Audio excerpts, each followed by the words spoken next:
Good morning बच्चों हम आज ग्रामर का नेक्स्ट चैप्टर पढ़ेंगे रस। ठीक है, सबसे पहले हम रस की परिभाषा समझेंगे कि रस कहते किसे हैं।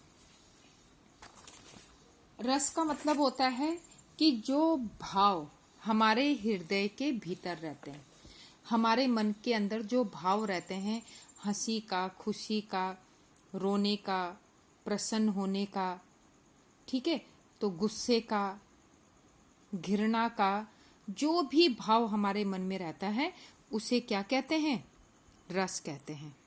जब भी हम कोई कहानी पढ़ते हैं, कविता पढ़ते हैं, ठीक है, तो जो उस चीज को पढ़ के जो हमारे मन में भाव उत्पन्न होते हैं वही रस है। जैसे इसकी परिभाषा सरल शब्दों में हम इसकी परिभाषा लिखेंगे। काव्य या साहित्य को पढ़कर, सुनकर या देखकर पाठक, श्रोता या दर्शक के मन में जो भाव उत्पन्न होता है उसे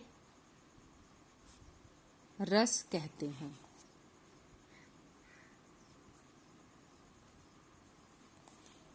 ठीक है, तो हम कोई भी कविता पढ़ते हैं, कोई भी कहानी पढ़ते हैं, तो उसको पढ़ के हमारे मन में जैसे भाव उत्पन्न होंगे वही भाव हमारे रस कहलाते हैं। छोटा सा उदाहरण देखिए, जैसे हम कोई खाना खा रहे हैं, अगर वो खाना अच्छा है तो बहुत हम प्रसन्नता से खुशी खुशी खाएंगे, तो उस समय हमारे मन में खुशी का भाव होगा। और यदि वह खाना स्वादिष्ट नहीं है तो हमारे मन में नीरसता जाग जाएगी। बिल्कुल बुझे मन से हम उस खाने को खाएंगे तो वो एक नीरस हो जाता है। तो किसी भी कार्य को करने के लिए, किसी भी काम को करके, सुनकर, उसे देखकर जब हमारा मन प्रफुल्लित होता है या जो भी भाव उसमें जागते हैं वही क्या होते हैं? रस होते हैं। अब इसमें देखिए, रस के 4 अंग होते हैं। रस के 4 अंग होते हैं। सबसे पहला है स्थायी भाव, फिर सेकंड है विभाव, थर्ड है अनुभाव और फोर्थ है संचारी भाव। सबसे पहले आज हम पढ़ेंगे स्थायी भाव। स्थायी भाव क्या होता है? स्थायी भाव वे भाव होते हैं जो हमारे हृदय के भीतर स्थायी रूप से रहते हैं, परमानेंट रूप से रहते हैं। स्थायी भाव हमारे हृदय में स्थायी रूप से रहते हैं।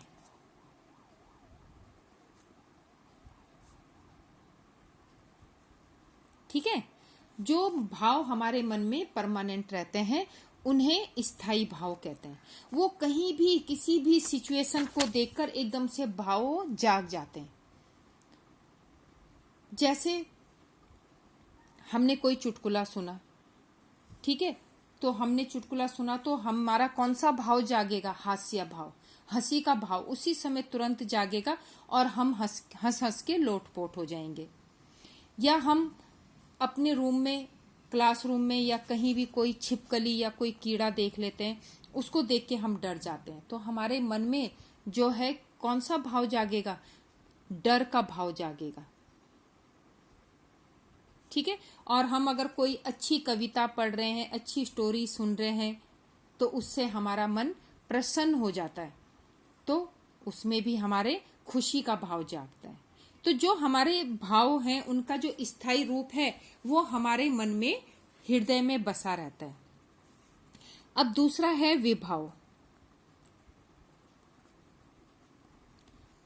विभाव जिनके कारण हमारे स्थायी भाव जागते हैं। ठीक है, कुछ ना कुछ कारण होता है ना हमारे। जैसे मैंने अभी आपको बोला कि हम कोई चुटकुला सुनते हैं, उससे हमारा हास्य रस जाग उठता है। तो उस हंसी के भाव को जगाने का कारण कौन था? चुटकुला। तो यहाँ पर विभाव कौन हुआ? चुटकुला, जिसके कारण हमारा स्थायी भाव जागा। तो विभाव कहते हैं जिस वस्तु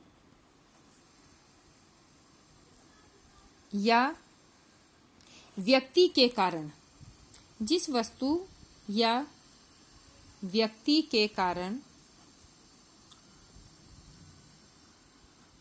हमारा स्थायी भाव जागृत होता है। भाव जागृत हो, उसे विभाव कहते हैं।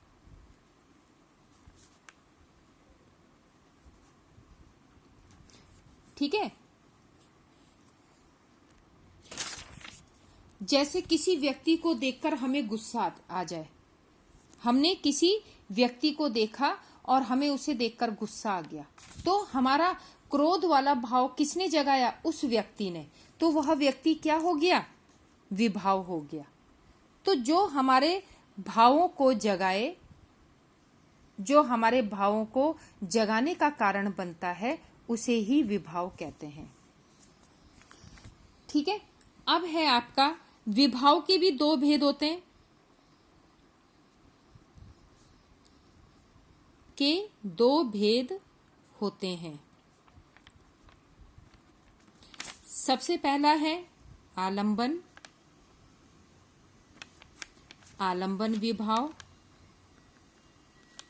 और दूसरा है उद्दीपन विभाव।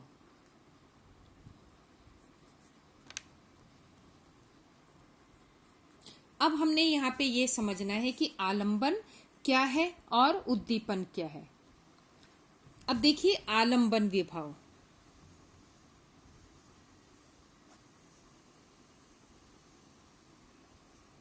क्या है आलंबन? आलंबन ये होता है कि यदि किसी व्यक्ति, वस्तु, घटना आदि को देखकर, यदि किसी व्यक्ति, वस्तु या घटना को देखकर हमारे स्थायी भाव जागते हैं, को देखकर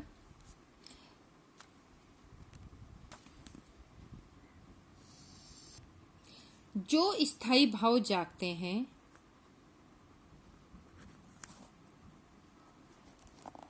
भाव जागते हैं, उन्हें आलंबन विभाव कहते हैं।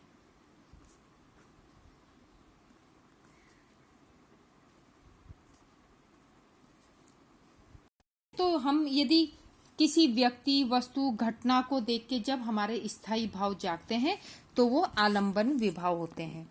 अब दूसरा है उद्दीपन विभाव।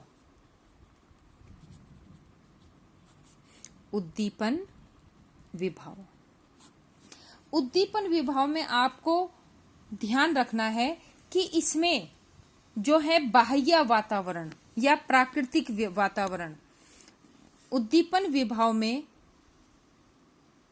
प्राकृतिक वातावरण,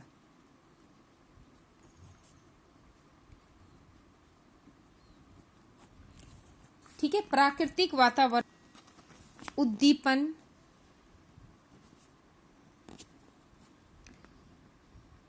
विभाव का कारण होता है।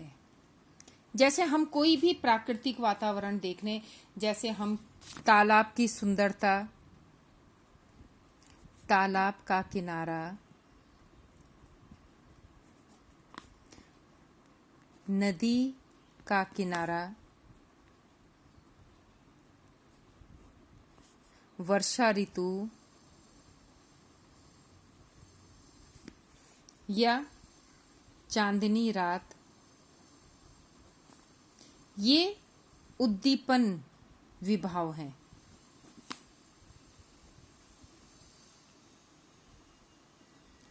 ठीक है, ये समझ में आ गया। आलंबन विभाव जो है, जो किसी व्यक्ति, वस्तु या घटना के कारण हमारे मन में भाव जागते हैं, वो आलंबन विभाव होते हैं। और जो उद्दीपन विभाव होते हैं, उनको जगाने का कार्य प्राकृतिक सुंदरता करती है। जैसे हम देखें कि अभी बहुत तेज बारिश हो जाए तो हमारा मन प्रफुल्लित हो जाएगा। तो बारिश क्या है? प्राकृतिक घटना है। तो इसमें कौन सा विभाव होगा? उद्दीपन विभाव। अभी अचानक अगर बाढ़ आ जाए तो हम सब परेशान हो जाएंगे, हमारे मन में दुख का भाव जागेगा। तो ये भी एक प्राकृतिक घटना है। तो इसमें भी कौन सा विभाव होगा? उद्दीपन विभाव। ठीक है। अब है आपका थर्ड है अनुभाव। अब देखिए अनुभाव क्या होता है। अनुभाव जो है, इसके दो अर्थ हैं। पहला अर्थ होता है स्थायी भाव को जागृत करने के बाद। देखिए, अनुभाव स्थायी भाव को जागृत करने के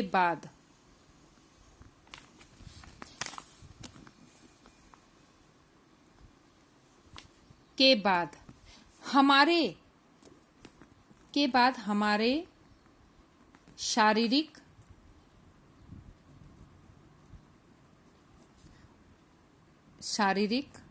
मानसिक और वाचिक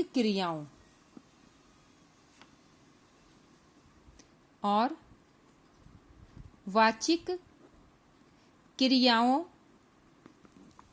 में जो परिवर्तन होता है,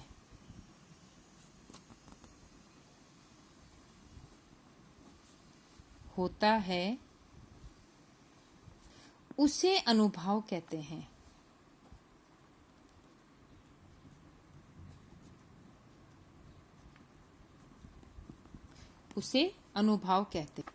ठीक है। तो अनुभव क्या होता है कि जब हमारे कोई स्थायी भाव जागते हैं और उसके बाद हमारे शारीरिक, मानसिक और वाचिक क्रिया में परिवर्तन आता है। उदाहरण के लिए आप देखिए कि जैसे हमें किसी व्यक्ति के ऊपर अगर हमें गुस्सा आ रहा है तो हमारा क्या होगा? शारीरिक परिवर्तन क्या होगा? हमारा चेहरा लाल हो जाएगा, आंखें गुस्से से लाल हो जाएंगी। मानसिक परिवर्तन क्या होगा? हमारे मन में चलेगा कि ये हमारे सामने क्यों आया, और हमारे हाथ जो हैं, हम अपने दांत कीटने लगेंगे। ये जो भी है, ये भाव भंगिमाएं हमारी प्रकट होने लग जाती है कि जिससे सामने वाले को पता लग जाता है कि इस व्यक्ति को क्रोध आ रहा है। या फिर हम कोई विदाई का सीन है, किसी लड़की की विदाई हो रही है, तो हम क्या करते हैं? वहां पर हमारे मन के भीतर कौन सा भाव जागता है? करुण भाव जागता है। वहां पे तुम हंस नहीं सकते हो, वहां पर क्या है? दुख का भाव जागेगा, करुण भाव जागेगा। तो उसमें हम लोग क्या करने लग जाते हैं? अपने जैसे सिसकियां लेना, हमारा शरीर जो है रो रो के सिसकियां लेने लग जाता है। तो चेहरे के हाव भाव से ही पता लग जाता है कि हम कितने दुखी हैं। तो उसमें क्या है? हमारी जो है शारीरिक प्रक्रियाएं भी बदल जाती हैं। अब इसके बाद अंतिम भेद है संचारी भाव।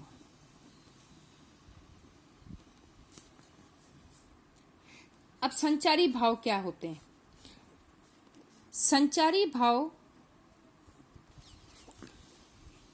संचारी भाव जो है, जब हमारे मन में स्थायी भाव जागता है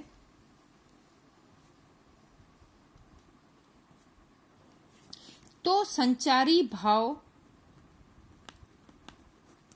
थोड़ी देर के लिए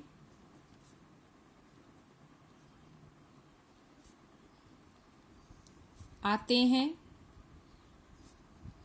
और स्थायी भाव को जगाकर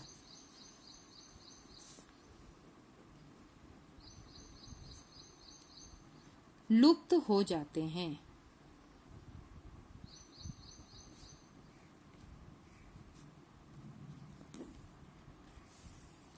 ठीक है, तो ये संचारी भाव क्या है? ये थोड़ी देर के लिए हमारे शरीर में आते हैं।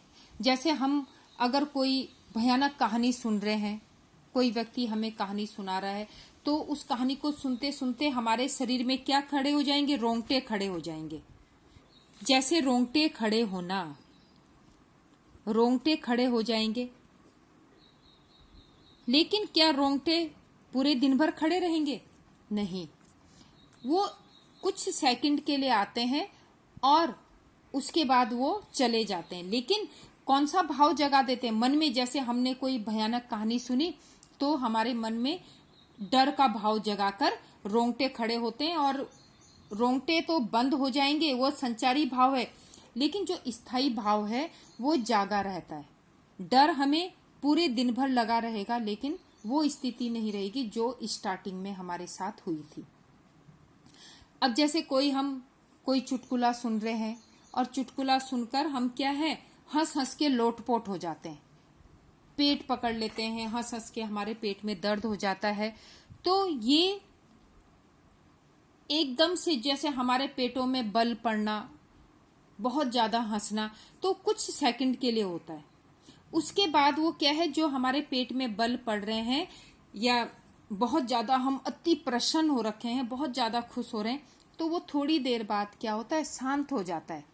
लेकिन हास्य रस, वो स्थायी भाव जाग जाता है। और आप जैसे घर जाने के बाद भी या कभी आप उस चीज को याद करोगे तो आपको हंसी जरूर आएगी, लेकिन वो पहली वाली स्थिति नहीं होगी जो आपने स्टार्टिंग में जब आपने सुना था, तो वो वाली स्थिति नहीं होगी। तो संचारी भाव जो है थोड़ी देर के लिए हमारे शरीर में आते हैं और स्थायी भाव को जगाकर वो लुप्त हो जाते हैं। तो इस तरह से ये रस के अंग आज हमने पढ़े। रस के ये जो 4 अंग हैं उनके बारे में हमने समझा कि ये क्या होते हैं। जैसे स्थायी भाव, संचारी भाव, विभाव, अनुभाव। ठीक है, ये 4 भेद होते हैं। तो ये आपने बहुत अच्छे से इसको समझ लेना है और ये जो भी मैं काम दूंगी उसको आप अपनी नोटबुक में करेंगे। और जो नेक्स्ट आपकी क्लास होगी उसमें हम जानेंगे कि रस कितने प्रकार के होते हैं। तो आप इसको अपनी नोटबुक में कीजिएगा। Thank you.